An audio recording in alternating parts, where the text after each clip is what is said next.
You all missed this week, or in case you missed this week, Bud Light went woke. So, True.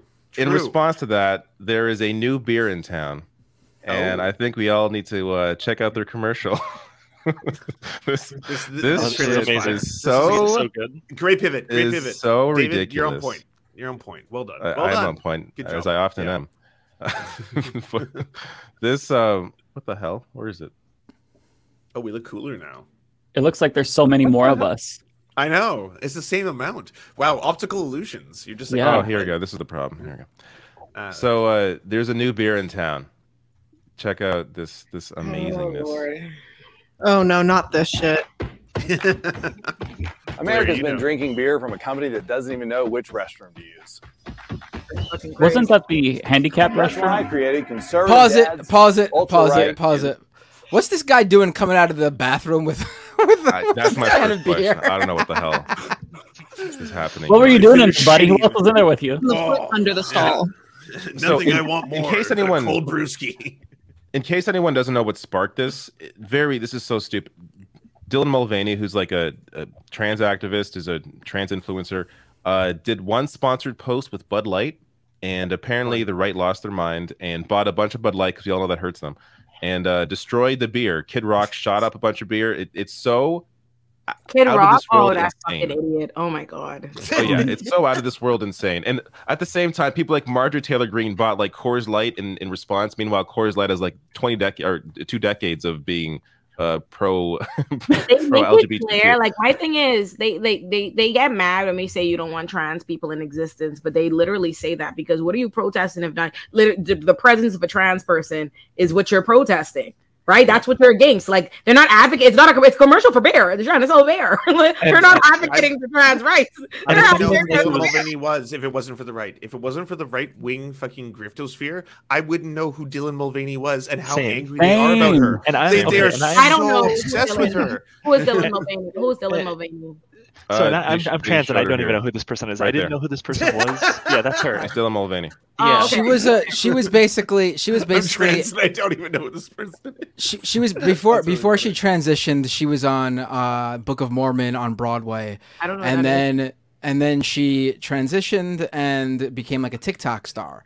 Okay. Basically, she existed solely on TikTok because TikTok lives in like a bubble where like people who are absolutely huge with more followers than Elon Musk has on Twitter are unknown outside of TikTok somehow, but they're like huge on TikTok, and she's like one of those people. Well, what Dylan did was really cool too. She did a series on TikTok because I actually do follow Dylan on TikTok. I think her journey has been really cool to watch, and I feel terrible for the hate she's getting. Dylan went on TikTok and started this series of like a day XYZ as a woman, and every day she slowly showed people through the ins and outs of what it is like to transition and what she deals with on a daily basis, and talking about new things that she has to learn and sharing these moments of vulnerability and insecurity with her audience. And it was a really impactful piece. This is something that I believe like Blair White did like a year ago, and a couple other trans YouTubers and stuff, where they showed their journeys and they talked very candidly with their audience. And this is what Dylan is doing for a new generation. Really dope. This is what these people are attacking. Yeah.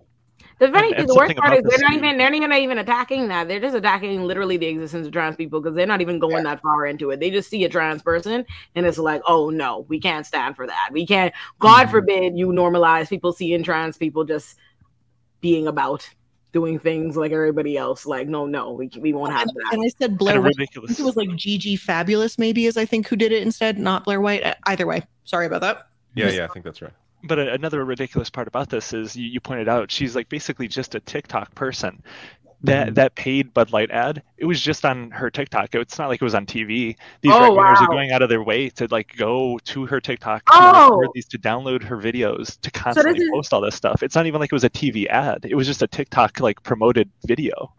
Yeah. Oh wow. So then oh my god! I just what is this?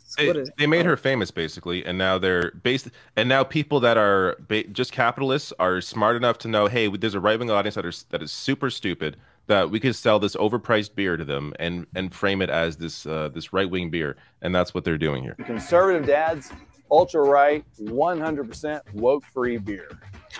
This is so funny. As conservatives, we're constantly getting hit in the face, left and right, by the woke mind virus.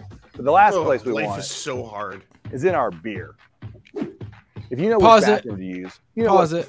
If your whole thing's that you're a manly man, a real American conservative dad, let's throw a baseball without putting your little foot up in the air behind you like you're. What was that?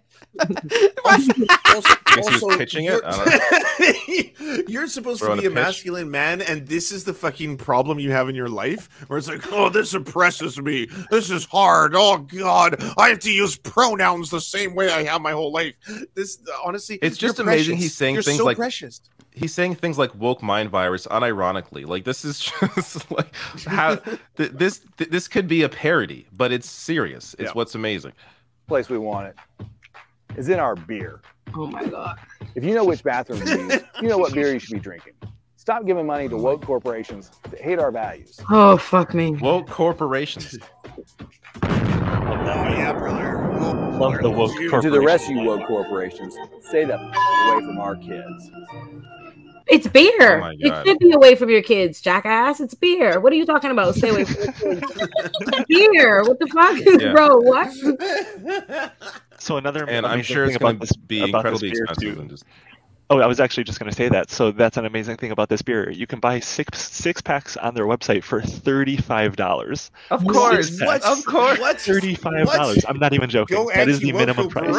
What's the minimum price? Chocolate. Remember they had that chocolate. Was it chocolate? That was Jeremy's chocolate. Yeah, that's Jeremy's chocolate. Jeremy Boring of Daily Wire. They did the Harry's razor competitor, Jeremy's razors, because apparently razors went woke. And then they did the chocolate because Hershey's went woke. And then they now we got a guy doing beer because Bud Light went woke. My God, they're monetizing the dumbest people in society is what they're doing. It's and at the same time pushing this hate while doing that. It's disgusting, and just it's capitalism at its worst. Like, this is just, yeah. And this is going to be a trend too, because I don't know if you guys remember that chocolate ad, the Jeremy's chocolate, but this was basically a carbon copy of that ad. This is just going to be like the game plan going forward. There's going to be like a trans activist that gets sponsored by like Subway, and then there's going to be like Jeremy sandwiches. Jeremy sandwiches, and then it's going to be, do you want your kids to not to know about gender? It's going to be the exact same game plan. Like that this is the formula that they're currently making, that type of ad. And let's be clear, when we look at the 10 stages of genocide, right? So a lot of people are saying we're at stage 7, which is the preparation point. But there's the other stages that are a little more subtle. And this is absolutely one of those things. When we're talking about the classification and the dehumanization and polarizing people, this is all part of the bigger thing. You desensitize the mass audience to say that trans people are not okay. These people are not safe.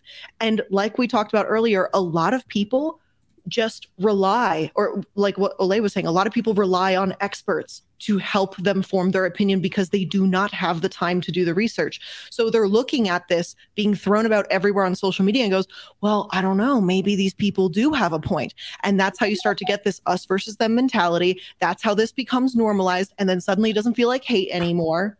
And then this is just normal, and this is how people fucking die.